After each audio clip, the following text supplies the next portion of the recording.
Graça e paz, queridos, estamos juntos em mais esse momento, esta oportunidade maravilhosa de comunhão com a Palavra de Deus e de compartilharmos algo que venha fazer bem aos nossos corações. E tudo que nós estamos precisando nessa fase que atravessamos é de ter um alento no coração, termos a nossa esperança acendida, renovada, a nossa fé fortalecida, e é isso que a Palavra de Deus nos proporciona.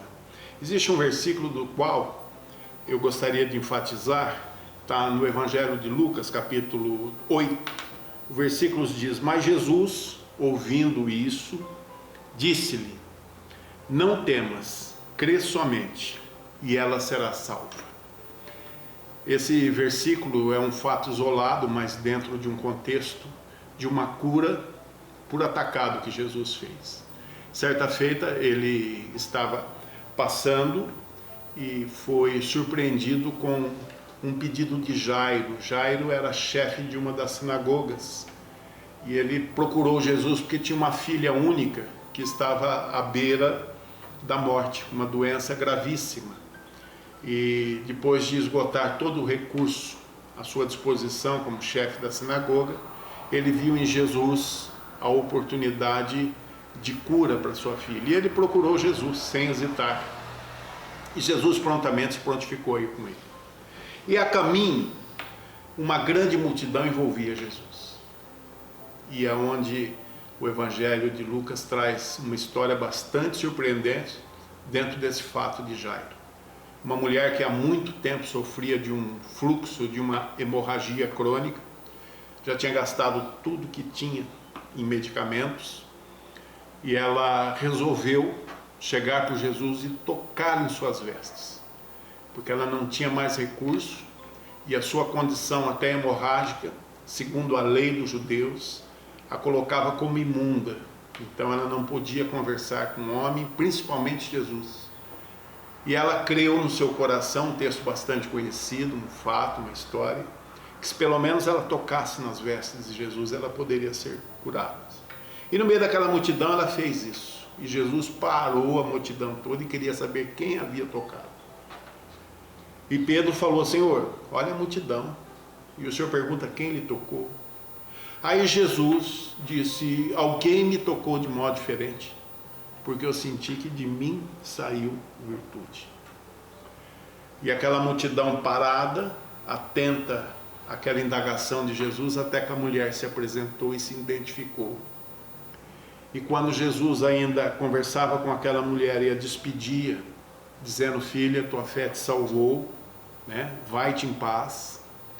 Alguém chega da casa de Jairo e traz uma notícia estarrecedora: não incomode mais o mestre, sua filha já morreu. E onde entra o versículo que lemos, Jesus, ouvindo isso, disse-lhe: não temas, creia somente. Queridos, às vezes diante de circunstâncias, de fatos, a única coisa que nos mantém em pé é a fé, é o fato de crermos. Não é uma fé abstrata, uma fé de cunho religioso, mística, um pensamento positivo. Fé oriunda de dependência em Deus. Quando Jesus falou: não temas, é bastante confortante, é uma boa mensagem para os nossos dias, onde o que mais temos no nosso coração é o temor. Temor de que as coisas não terminem bem. Temor de que quando vai terminar essa pandemia do coronavírus. Medo, aí já não é mais nem temor, terror, por ficar doente, por depender, por cair numa cama de hospital, até por morte, até por morrer. A fé é extraordinária. O fato de nós nos mantermos crendo em Jesus, em suas promessas, eu estou falando da fé bíblica, a fé que agrada a Deus, ela é a razão de nos mantermos diante de qualquer circunstância, eu digo de qualquer, porque não há situação que o Senhor não resolva. Eu quero nessa oportunidade compartilhar dentro dessa história que eu te contei, de 2 milagres conjugados, uma série de situações que são pedagógicas das nossas vidas. Eu quero tirar 5 pontos aqui que aprendemos nessa história. Aliás, Jesus, ele nos transmite muito pela sua palavra, pelo seu modo de lidar com as pessoas e a maneira e os milagres que realizou. Às vezes os 2 milagres nos enchem os olhos, porque depois de recomendar que Jairo continuasse crendo, Jesus foi com ele até a sua casa e ressuscitou aquela menina dentre os mortos. Até porque ele afirmou: ela não morreu, ela dorme. É uma afirmativa, inclusive, né? E Jesus trouxe aquela menina novamente e entregou aos seus pais. Então Jesus tem a solução. Mas tem 5 pontos aqui que eu queria primeiramente falar sobre o fato de ouvir e ser ouvido. Nós aprendemos aqui que Jesus ouve quando clamamos. Jairo se prostrou diante do Senhor e clamou, e o Senhor o atendeu. Esse é o primeiro ponto. Queridos, quando nós temos alguém que nos ouve, isso faz uma diferença muito grande. Às vezes, amigos, conselheiros, um pai, uma mãe, um mentor, dependendo daquilo que estamos fazendo, e o momento em que estamos vivendo faz toda a diferença. Nós temos também pastores que o Senhor nos deu para ser nossos conselheiros espirituais. E além de tudo, nós temos um Deus que empresta os seus ouvidos atento ao nosso clamor. É a primeira lição que tiramos desse texto. Temos um Deus que nos ouve. A segunda, querido, é que Ele nos percebe e nos vê no meio da multidão. Enquanto Jairo procurou Jesus pessoalmente, alguém estava clamando por Jesus no meio de uma multidão. E o simples toque fez com que Jesus percebesse aquela mulher. Quando Jesus cobra a identidade, a manifestação daquela pessoa que havia o tocado, não é por ele, porque o Senhor sabe tudo. Antes que falamos, o Senhor já sabe o que nós vamos dizer. Mas ele queria, para nos deixar esse entendimento, que uma multidão, por mais numerosa que seja, não é o suficiente para nos tirar da sua vista, do seu alcance. Então, o segundo ponto que aprendemos nessa palavra é que Ele nos vê e nos percebe. Terceiro, Ele nos escuta quando clamamos. É isso mesmo. Tem momentos na nossa vida que nós não sabemos a quem recorrer. E às vezes a pitada de incredulidade que paira nos corações, imagina que o Senhor talvez não esteja preocupado com os detalhes pequenos que às vezes se avolumam em nossas vidas, situações das quais desconhecemos e saem do nosso controle. O clamor a Deus sempre chega até Ele, e essa é uma das garantias que temos no Senhor. Eu queria também te falar da disposição de Jesus como o quarto ponto que aprendemos nessa lição. Jesus se dispôs a ir com Jairo até a casa dele. Queridos, o Senhor está disponível segundo a sua vontade. O Senhor é poderoso para caminhar conosco. Tanto é que Jesus aceitou o convite, ouviu o clamor de Jairo e se predispôs a ir com ele. Para a agonia de Jairo, tinha uma multidão diante dele, na frente deles. Mas o Senhor se disponibilizou a ir até Jairo. E essa é a quarta lição que aprendemos nesse ponto. E para finalizarmos, poderíamos inclusive ir mais além. Vai o extraordinário. Ele é o que tem a última palavra sobre nossa vida. Quando ele receitou a Jairo para que continuasse crendo e não temesse, é porque ele sabia o momento certo e o que ele iria fazer na vida de Jairo. Às vezes nós estamos clamando para o Senhor e a nossa ansiedade nos tira a esperança, porque a incredulidade fala: será que Deus vai nos atender? O Senhor sempre sabe a maneira e o momento certo de agir em nossas vidas. Ele sabe a obra que está para fazer em nossas vidas.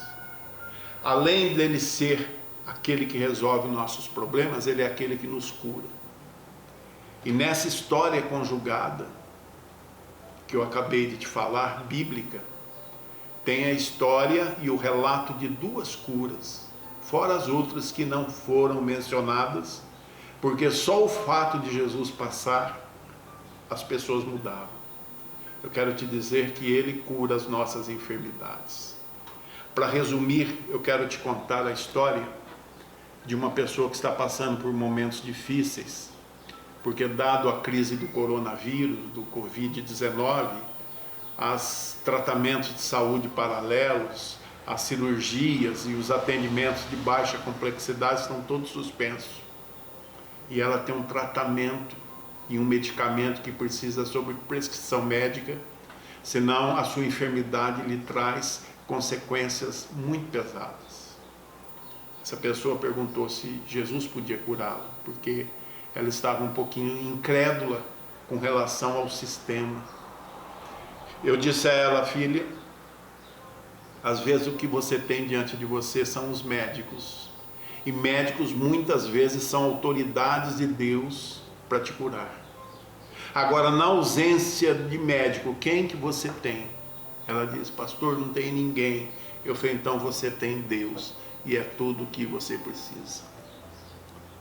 Faz 9 dias que ela não toma o medicamento por falta de receituário. Em situações anteriores, 9 dias sem o medicamento, o sintoma que ela sentiria em seu corpo seria terrível. E há 9 dias ela está como se tivesse inclusive curada. E eu creio, convido você a crer, convido você e te incentivo a continuar crendo, independente das circunstâncias e do problema que te cerca. Nós temos um Deus que nos vê, que nos percebe, que atende o nosso clamor, que se predispõe a estar conosco, que nos recomenda fé e confiança, e que tem poder sobre nossas vidas. Creia nele. Eu quero deixar essa mensagem e orar pelo seu coração. Eu não sei o problema que te cerca. Eu sei que o Senhor é a resposta. Se você puder confiar nele agora, a sua enfermidade, por mais que seja um drama na sua vida, não é nada diante dele. Confie em Deus. Ele pode. Ele quer fazer. Haja o que houver, o Senhor escuta. Inclusive quando as pessoas, às vezes, dotada de uma certa incredulidade contumaz, chega para você e fala: olha, isso não tem jeito para a sua vida. Como chegaram para Lázaro e disseram: olha, não incomode mais o mestre, sua filha já morreu. Eu te digo que há esperança em Jesus. E é em nome desse Senhor, por essa esperança e pela solução dos seus problemas e para o alívio do seu coração que oramos nesse momento. Senhor, muito obrigado por todos ao alcance dessa mensagem. E eu convido o Senhor nesse momento, com toda humildade e dependência, que o Senhor visite os corações, que o Senhor traga paz e alívio a todos os que desenvolvem uma fé que te agrada nesse momento. Essa fé, Senhor Deus, não nos torna um super-herói, não nos dá poder pessoal, mas traz o seu poder sobre nossa vida. E é em nome, na autoridade e no poder do seu nome que nós repreendemos toda enfermidade. Pai querido, e profetizamos a paz, a cura, a esperança e a tua graça em nome de Jesus. Queridos, muito obrigado. Se você achar interessante, compartilhe esse vídeo. Nós somos a Igreja Batista Chamas no Sinai, em Lorena, sempre à disposição sua. Estamos de portas e corações abertos. Até a próxima, se Deus assim nos permitir.